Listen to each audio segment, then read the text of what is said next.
Welcome back to Mind Has Mountains, a podcast exploring big questions in religion, philosophy, and the esoteric. Don't forget to like and subscribe to receive updates on upcoming videos, including updates on my writing project. I am writing a travelogue about my ongoing travels in India. Stay tuned to find out more. So, in this episode, we are exploring one of the most enduring questions in both philosophy and spirituality. What is the fundamental nature of consciousness, and how does it relate to the world? In modern philosophy, debates often revolve around materialism and dualism, whether consciousness is simply a so-called emergent property of the brain or something entirely separate from matter. But Indian philosophy approaches this question differently. Rather than asking how consciousness arises, it asks, what if consciousness is not something that arises at all, but is the very foundation of all experience?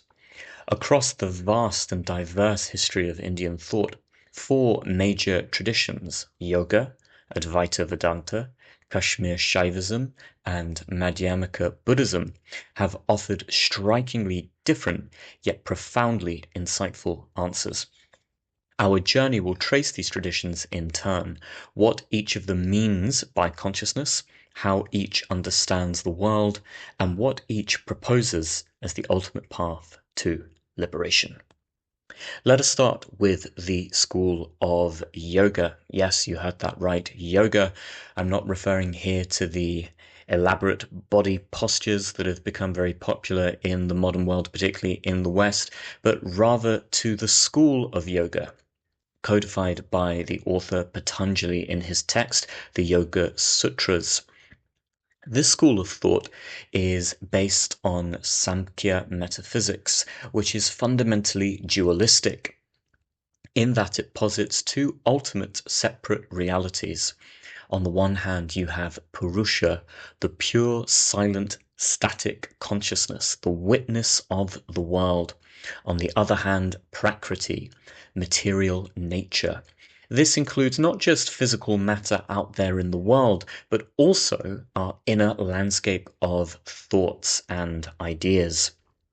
According to this school of thought, bondage arises when we mistakenly identify consciousness with the shifting material world of Prakriti. The goal is liberation, achieved by discerning properly the difference between these two, to see that the spiritual and the physical are not the same. Through disciplined practice, asana, pranayama, and dhyana, the yogi gradually disentangles awareness or consciousness from the material world, attaining freedom as the pure seer. Next, we come to Advaita Vedanta, associated with the highly original thinker Shankara, who was writing around the 8th century of the Common Era. In contrast to yoga, it takes the opposite non-dualistic stance. Whereas yoga maintains that there are two ultimate realities, spirit and matter, this school instead argues that the ultimate reality is Brahman alone, pure, undivided, unchanging consciousness or being. This is evidently a radical monism in which nothing truly exists but consciousness itself. This is why it is called Advaita, meaning not two, only one. The individual self, the Atman, is not different from this ultimate reality, Brahman.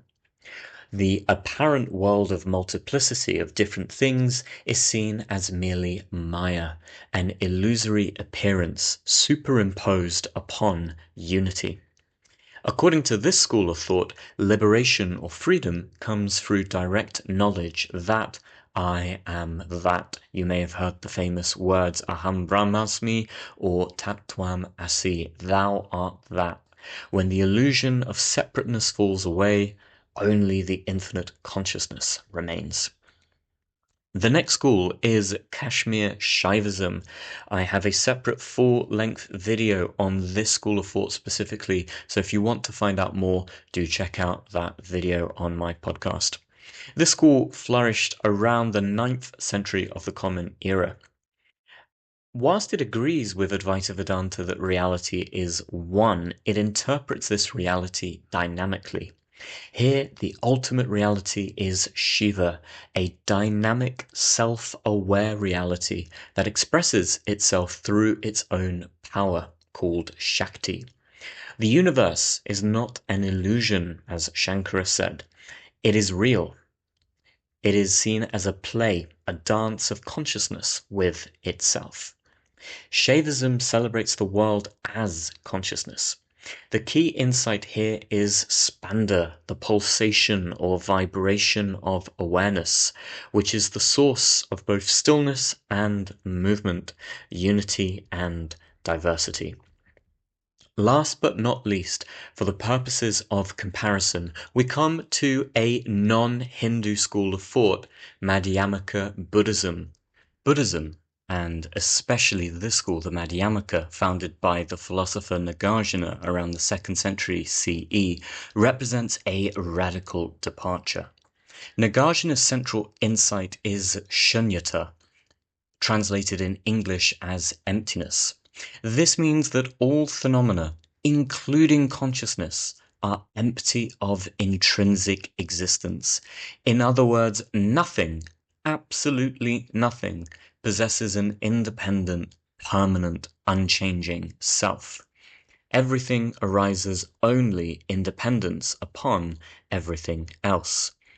Evidently, for the Buddhist, consciousness is not a static substance or eternal witness. It is a process, a flow, a series of momentary events without enduring essence. Enlightenment, or nirvana, is the direct realization of this emptiness, freedom from all clinging, even to our highest metaphysical ideals of self or absolute. Now, these systems do not exist in isolation. They sharply respond to and critique one another, revealing the stakes of their metaphysical differences. Let's start with the non-dual critique of dualism. Advaita Vedanta regards yoga's dualism as incomplete. If liberation is the recognition of oneness, why posit two eternal realities, Purusha and Prakriti, spirit and matter? Shankara argues that the very practice of yoga ultimately reveals non-duality. In deep meditation, the boundary between the seer and the seen, the subject and the object, collapses, showing that all is Brahman. But then comes Shaivism's critique of Advaita. Shaiva thinkers argue that Advaita's Brahman is too static, a still ocean without waves, if you like. We have here also the problem of appearance. If Brahman is utterly changeless, how and why does the world of change and diversity appear? To dismiss the world as mere illusion or maya is to evade the mystery of manifestation. For the Shaivites, the world is real because it is Shiva's own expression, his divine power, his joyous eternal play, or lila. And then we come, of course, to the Buddhist critique of all absolutes. The Buddhist thinker Nagarjuna dissolves even the notion of an ultimate substantial consciousness. Whether called Atman, Brahman, or Shiva, it remains, in this view, a subtle reification, making things more real or solid than they truly are. For Buddhism, the danger here is that clinging to any metaphysical ground, any idea of a permanent self or absolute, no matter how lofty that idea may be, is just another subtle form of clinging and ignorance. Emptiness alone, according to Nagarjuna, is free from all such conceptual fabrication. There is, of course, the Hindu response to emptiness. The Vedantin might counter that emptiness itself presupposes awareness. How else could this insight be known? The follower of Shiva might add that emptiness and fullness are but two aspects of one and the same infinite consciousness, or Shiva. I think it would be helpful here to summarize the profound difference between the Hindu and Buddhist approaches to consciousness. Whilst we've seen a number of different Hindu schools, whether it's yoga or Advaita or Shaivism, they all share, despite their differences, the same core vision, that consciousness is in some sense the fundamental nature of reality. Consciousness is absolute. It is believed to exist in some sense as a pure, absolute, and unconditioned substance or reality. Consciousness is the metaphysical ground underlying the world. The Hindu goal of liberation is typically understood by realizing the identity of the individual self, the Atman, with this ultimate absolute consciousness, Brahman. This realization is described in terms of fullness. In contrast, Madhyamaka Buddhism argues that the Hindu approach amounts to actually a subtle form of dualism, in that it entails distinguishing between an ultimate, unconditioned consciousness and the phenomenal world, the world of experience. Part of this is the Buddhist critique of substantialism. The Buddhist critique is that identifying consciousness as an absolute ground or substance is really a form of reification. For the Buddhists, consciousness is empty. It is seen as a process, a flow. Its fundamental nature is shunyata. It is empty of any permanent intrinsic self. The Buddhist liberation is not about discovering an absolute fullness, but about achieving freedom from all views, including the view of a permanent self, or absolute. So, to conclude, we've seen four distinct visions of reality. Yoga separates consciousness from the world, seeing them as eternally separate. Advaita Vedanta, by contrast, dissolves the world into consciousness. Shaivism instead celebrates the world as consciousness, whereas Madhyamaka Buddhism transcends both consciousness and world in the insight of emptiness. These systems represent not only abstract metaphysics, but living ways of being and indeed relating to the world. Yoga speaks to the ascetic temperament, liberation through discipline and detachment. Advaita Vedanta, by contrast, appeals to the philosopher, where liberation is gained through inquiry and discernment, distinguishing between the real and the illusory. Shaivism appeals to the mystic and the artist. Liberation is through affirmation and recognition of the divine in all things. In other words, everything is seen as having the potential to reveal the divinity underlying the world. Madhyamaka, last but not least, appeals most to the contemplative skeptic. Liberation is through radical freedom from all views.